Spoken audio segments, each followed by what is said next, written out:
Hello guys, today I've got the Motorola Moto G67 and I'm going to show you how to easily customize notifications per app on your Motorola.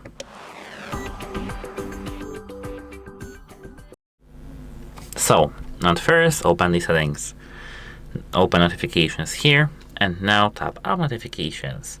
Here, instead of most recent, select all apps, and now you can disable or enable the notifications for each app.